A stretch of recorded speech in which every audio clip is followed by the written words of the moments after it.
Hello YouTube, welcome back to a brand new video. This is the America First Pill channel. So I want to talk about an update about, because yesterday I made a video about the Iranian attacks, strike on Iran, and gave my thoughts on it. And well, there's been some updates since then, and the Iranians leader, supreme leader, Ali Khamenei or Khamenei. Um, I don't know if I'm pronouncing it correctly, but has stated that he has been ruled dead as they found his body in the rubble, as well as I think the daughter and son-in-law were also dead, as well as some other big name officials. So I don't know. They struck them good. I will say that. And um, wow. So another question is now, I mean, here's the thing. I will say I am happy for Iran that they no longer have that leader, but the question is who's going to take over? Okay? I mean, I know the Iranian people are happy. I think the media is going to try to pretend that they're not, and a lot of propaganda and stuff, but they're not. Also the lie that they hit a girl school or something like that killed a bunch of schoolgirls is also a lie, because, well, women aren't allowed to be educated in Iran. So I don't, again, there's a lot of propaganda already to justify this, but he is dead, and the hope is this is the collapse of the Ayatollah. The Ayatollah is evil. They are an evil regime. Here's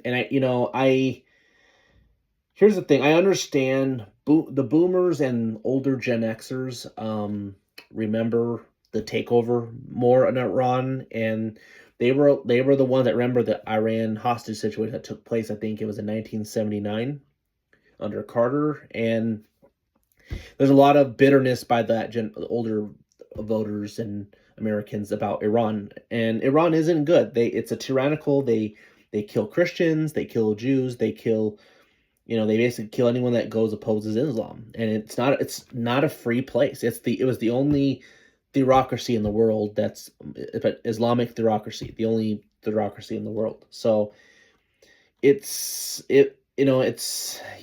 and Iran is a sponsor of terrorism. Sorry, they are a sponsor of terrorism, and that is just a fact. So, and with that, so Donald Trump again has always been consistent. They cannot never have a nuke, and Trump did this largely because Iran seemed to stop negotiating, and Trump warned them, gave them 2 weeks. If they do not comply, he would hit them hard, and he did. So that's to give my audience some excitement, because I know there's some people who are happy to see this, and the only people who are not happy by this are the far left. I mean, I think even Tucker, Carlson, even the people on the right, particularly the isolationist wing that were against this, I don't think they're against the fact that Iran will be free from this, but they don't trust our government when it comes to intervention. We don't do it well. Now, the question is, who will now take over as the Iran's next leader? And the most famous one, I think he goes by Pahlavi, which is the former king, or he goes Crown Prince Reza Pahlavi, or he's kind of more democracy candidate. He's more pro-democracy, and Iran used to be more like, I guess you could say, kind of semi-democratic like Israel currently is. They, a freer country until Islam took it over. And The next leader, though, that is set to lead as the next supreme leader of Iran is Mojtaba Khamenei, which seems to be, I think it's reported here, he's the son of the one that was just killed. That was his father that was killed. So the son sound like he may be the favorite to take over. And this is a hard one. And I mean, who should be the leader? Obviously, the one that's pro-democratic should be the candidate, and hopefully that will be the next leader. But one thing we have to learn from past mistakes is you cannot force regime leadership and install, I guess, puppets. Because I do feel, while you might like Pahlavi better because he's the one that will get rid of that Islamic rule, the problem that you risk doing that is there's still the risk of destabilizing the country, because there are Muslims in Iran. There are radical groups, and doing so by installing the puppet, and I hate to say it, but Pahlavi, I do think, is definitely a UN puppet, and also a Benjamin Netanyahu chosen candidate, and the neocon establishment chosen puppet. And when they've done that, they try to install their chose candidate, they often destabilized it. And I do believe the only thing worse than tyranny is chaos. You know, the last thing you'd want to do is you cause a rebel crisis, and then it leads to a refugee crisis, and then they go to the West. That's always what happens when we done so. Now, I'm not sure how long this war is going to go on. You know, this is the problem. This is a risk. I mean, yeah, at the moment it's nice to see, you know, that Trump took out an evil leader, but you know, we don't know how this is gonna go. And it's been reported that 5 U.S. service members were killed, I think, on a ship attack. I believe 3 were killed. Anyway, we had three U.S. Troops at least killed. 5 other, I think, the other 2 were seriously wounded. And also a counterattack. And see, this is the problem with war. There's always the counter, and we still don't know how far Iran's going to go now with this. And I can't imagine what Tucker Carlson's interview is going to be on. I think monologues that he does when it's reported, because I always said that if one person dies, you're going to have wings on the party that think that this is a loss.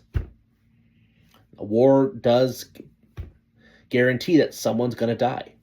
Now, the question is this a traditional war? Like, no, I don't think Trump wants boots on the ground. That's not ever been his strategy. But it's still more in that direction. And, you know, we really have to be skeptical. I know and I don't know. The Democrats, though, of course, the Democrats are idiots. They're going to try to psyop you to pretend that they're the anti-war party. And then this is the same party that kept a proxy war with Russia and Ukraine. And, you know, that also were totally fine with wars with Obama and Bush and all that. And now they're going to pretend they're the anti-war party. My encouragements, don't fall for it. Even if you're pissed off at Trump doing the strike, don't believe that the Democrats are going to be the anti-war party. Come on, no, don't go there. That will never happen. But I am concerned that they're going to, you know, they're waiting for Trump to fail so they have a message. That's why why I think a lot of them also are staying quiet about this, because they're trying to see how it plays out. Now, I did hear that the potential leader that is expected to take over has reached out to Trump to do a deal. Now, here's the thing, okay? Obviously, Trump's been saying Iran may never have a nuke. the goal, I think, for this, like Maduro, is hopefully to get a deal made, and I think the deal is going to involve some sort of um, deal with oil because they have a lot of oil in Iran, but also something to do with giving uranium back and giving up, somehow disarming their nukes. At very best, having to give the uranium to us.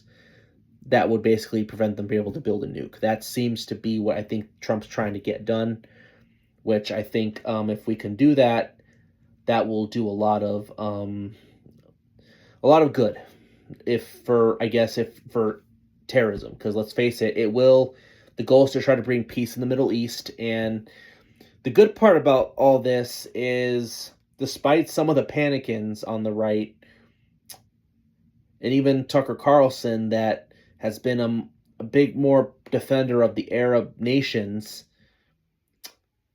the Arab nations seem to be siding with Trump on this, and that's largely because Iran literally struck them for no good reason. Saudi Arabia, Qatar, Bahrain, um, basically UAE, basically every key of the Gulf states are siding with Trump.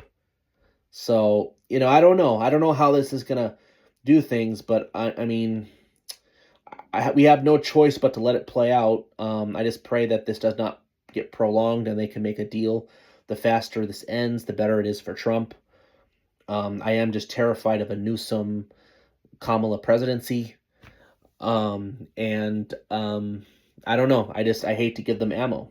And I don't know. The problem is Trump has always been consistent, but there are those on the right that feel like Trump betrayed them. And, I don't know. So that's where I stand for now, but that I just want to report,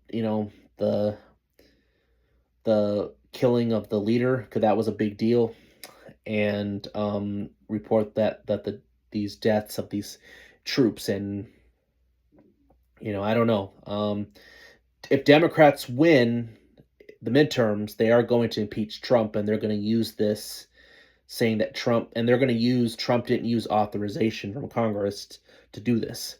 That's going to be how they do this, and that's how hypocrisy they are, full of they're hypocrites. So I don't know. I mean, but I hope that now that we did this, I think the only way Trump and not just Trump, Republicans can counter this, if you want Americans to be on your side with this, is if you finally focus on getting America first stuff done. This means you need to pass the SAVE Act and secure our elections. To me, that's all that matters to me. If you don't secure our elections, it really doesn't matter. And codify his agenda. That's why I think Americans are ticked off, is because nothing has gotten done. And then they always blame the president. The sitting president. That's how it always works. So GOP needs to represent their voters, represent us. So,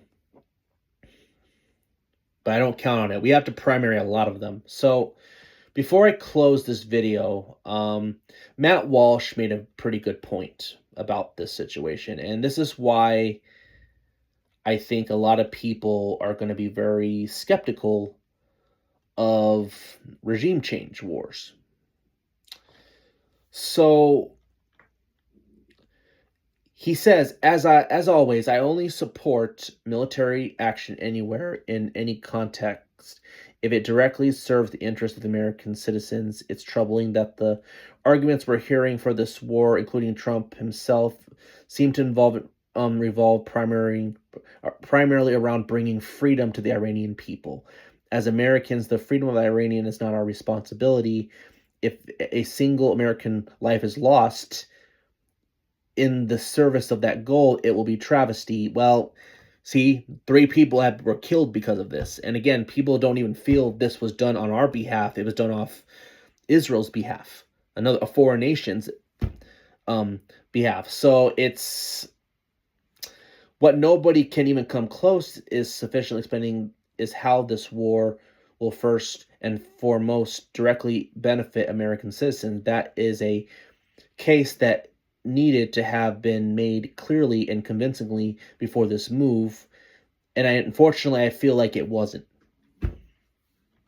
And it wasn't. We were told how this will benefit Israel, and I'm not sure it will, but Israel's not America. What does it do for America? How does this help us?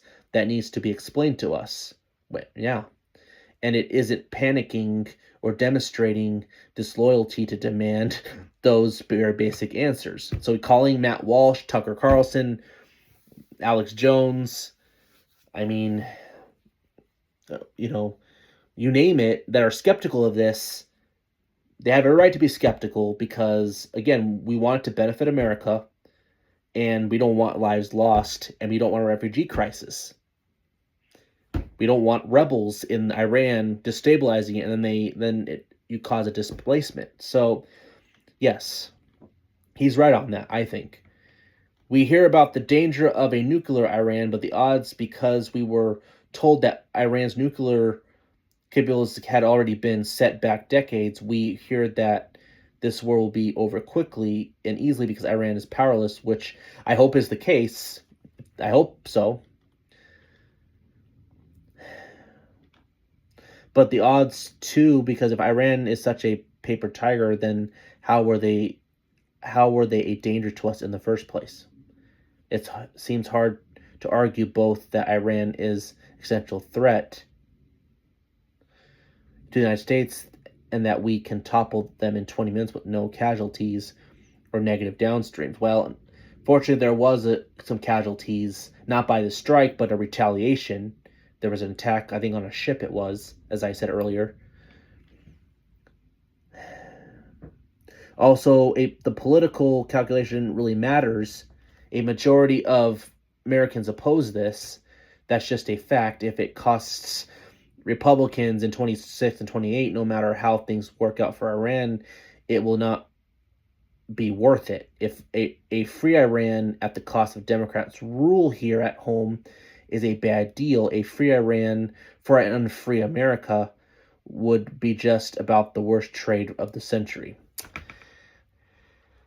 Yeah, that's one. Midterms in 2020 is what I'm most afraid of. You demoralize people because they feel betrayed. We did something when voters were not wanting that, and then I don't know. The problem is everybody has different goals. Maybe Trump's goals was not the neocons, or it wasn't Israel's, but we didn't have a objective goal, and that's what people are ticked off about. And I do agree we should not be forcing regime change. Even Trump said that it's up to the people to take power back. We can't force freedom on people. You can't. Now, Matt Walsh also said this, which I think is important. There's no coherent argument against a blanket ban on third world immigration. Nobody can explain how such a policy would harm the United States, because obviously it wouldn't. It's a literal downslide. It's all upside down as we all know it. So what is he saying there? Well, I think what he's saying is he'd prefer that the policy is to deport all illegals, denaturalize and deport all legal immigrants, deport all anti-American legal immigrants, and try to stay out of the regime, change wars in the regime. What's wrong with that plan? So, yeah, I think that's an important part. Is we need to, if you want to make this a win, you also need to deport those people who don't fit our culture. If Iran was such a threat, we need to get those people out of here. So, I don't know. That's my thoughts on it. On this video. That's Matt Walsh's thoughts. I mean, what do you guys think? Do you guys think it was worth it? Is it worth sacrificing, potentially trading our freedom so Iran could be free, only for us to make America permanently blue? I don't know. I guess I'm not liking that trade right now, but what do you guys think? Anyway, let me know at the bottom if you like this video. Please like, and again, comment if you have anything. And if you like this channel, Please subscribe and hit the bell for notifications. The America First Pill channel out.